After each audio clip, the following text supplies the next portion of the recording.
A psicologia das pessoas que usam carro elétrico.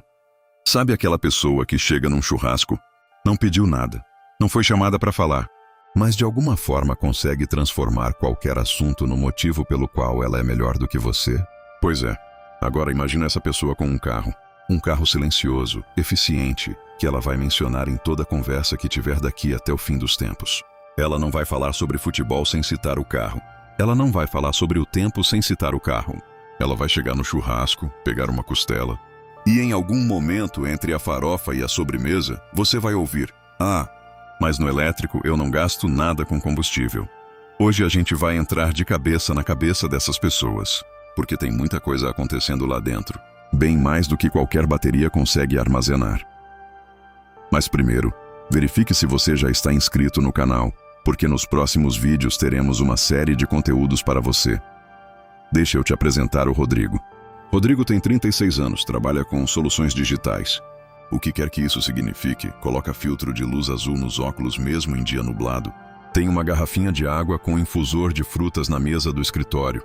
E há 6 meses comprou um carro elétrico. Desde esse dia, Rodrigo não é mais apenas o Rodrigo. Rodrigo se tornou uma causa, uma missão, um movimento de um homem só que não parou de se expandir desde então. Ele não acorda mais. Ele inicializa. Ele não dirige até o trabalho. Ele desloca com consciência. Ele não usa o carregador do estacionamento do shopping.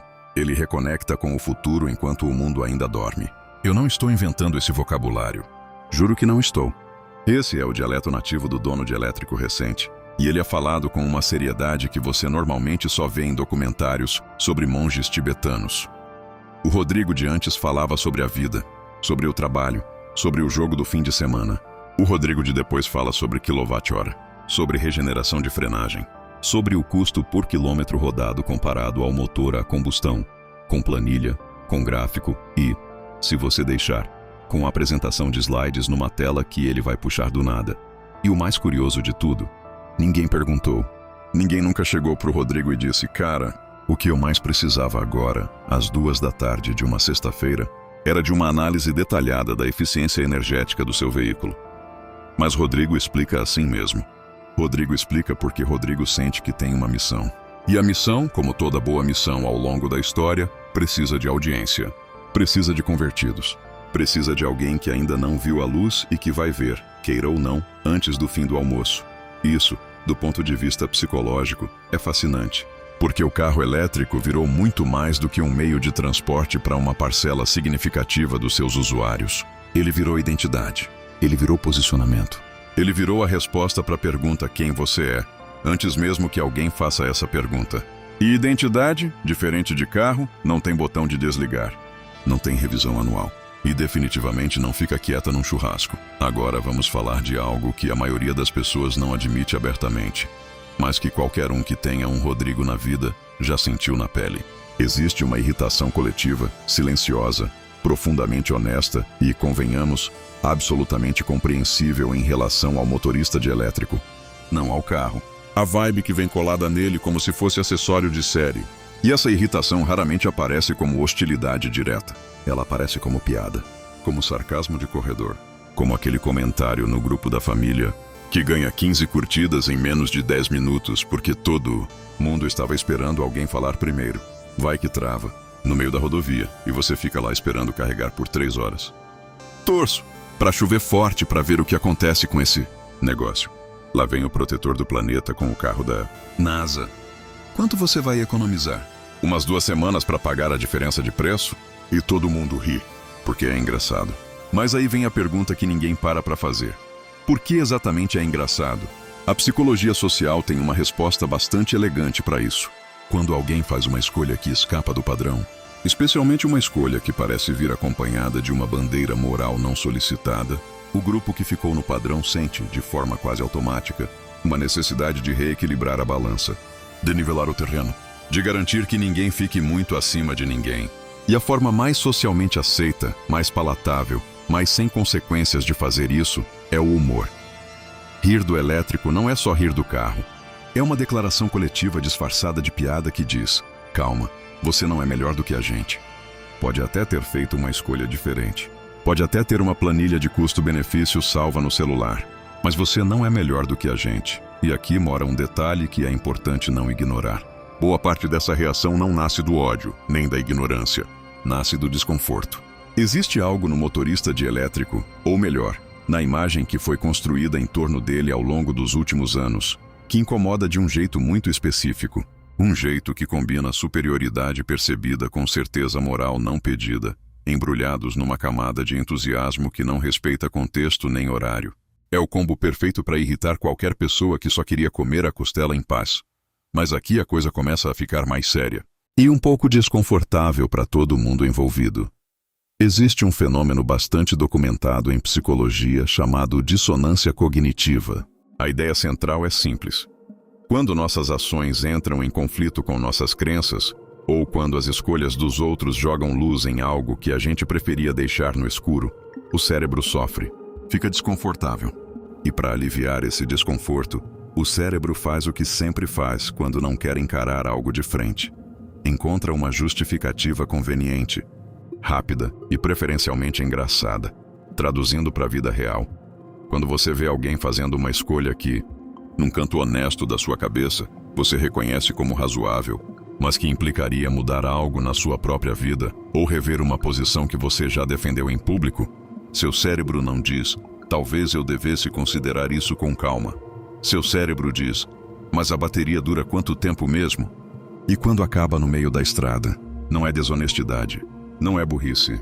É mecanismo de defesa operando em tempo real, e ele é muito mais comum do que a gente gosta de admitir. Esse mecanismo trabalha com afinco dobrado quando o assunto é carro elétrico, porque o carro não é um objeto qualquer. O carro é um objeto carregado de simbolismo masculino há décadas. Motor potente, barulho grave que você ouve de longe, aceleração que você sente nas costas quando pisa fundo. Uma relação quase física com a máquina que vai além de simplesmente ir de um ponto a outro. Você sente o câmbio entre os dedos, ouve o motor respondendo ao seu comando, percebe a vibração sutil no volante. Tem algo de conversa nisso, algo de controle. Algo que, mesmo sem você perceber, alimenta uma parte da identidade que foi construída ao longo de anos. E aí chega um veículo que não faz barulho nenhum, que você abastece na tomada como se fosse um eletrodoméstico, que parece mais com um gadget caro do que com uma máquina de verdade. E que vem acompanhado de uma estética, um vocabulário e uma postura que parecem gritar em silêncio. O passado acabou, e quem não entendeu ainda vai entender. Para muita gente, isso não é só uma mudança de tecnologia. É uma provocação existencial embrulhada em alumínio reciclado.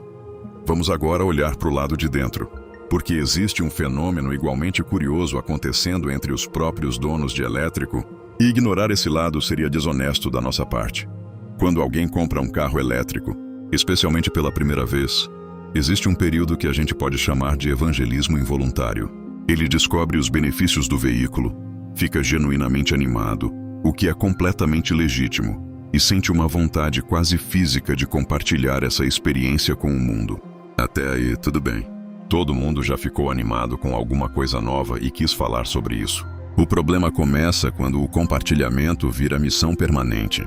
Quando cada conversa, independente do assunto original, vira uma oportunidade de catequese tecnológica.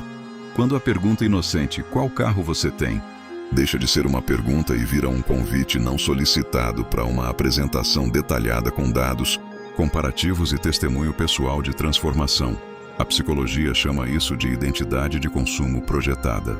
Você não comprou apenas um produto. Você comprou uma versão de si mesmo que acredita estar à frente. Uma versão que precisa ser vista, reconhecida e, se possível, admirada. E essa versão precisa ser constantemente validada pelo olhar externo, porque a identidade sem audiência murcha. Ela precisa de espelho. Ela precisa de reação. Mesmo que a reação seja a piada do cunhado, porque pelo menos é atenção. Vale dizer que esse comportamento não é exclusivo do elétrico. Ele acontece com quem começa a academia e de repente só fala sobre treino. Com quem vira vegano e transforma qualquer cardápio numa aula de consciência alimentar. Com quem entra numa nova religião e encontra Deus em toda conversa. Com quem começa a correr de madrugada e sente a necessidade de postar o pace no Instagram todo dia sem exceção. A estrutura é sempre a mesma, escolha transformadora, mais identidade nova, mais necessidade de audiência. O que muda é o cenário. No caso do elétrico, o cenário é silencioso, caro e estacionado bem na frente do mercado para todo mundo ver. Deixe um comentário se você conhece o dono de algum carro elétrico. Agora a gente precisa ser honesto sobre algo que raramente entra nessa conversa de forma direta. Existe uma dimensão muito específica nessa resistência ao elétrico que tem a ver com masculinidade. Não com machismo no sentido mais superficial da palavra, com algo mais profundo, mais enraizado, mais difícil de nomear sem soar dramático, mas que está lá, presente, toda vez que a piada aparece.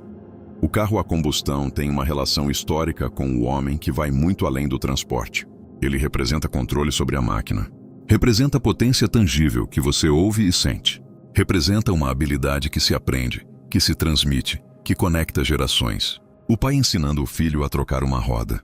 O avô explicando como afinar o motor. A primeira vez que você abriu o capô e entendeu o que estava acontecendo lá dentro. Tem um orgulho discreto nessas memórias. Um senso de competência que não precisa de validação externa, porque está guardado em algo concreto, barulhento e cheio de óleo. O elétrico rompe com tudo isso de forma elegante e completamente impiedosa. Não tem câmbio, não tem barulho, não tem vibração, não tem capô com nada interessante para mostrar. Você aperta um botão e ele vai.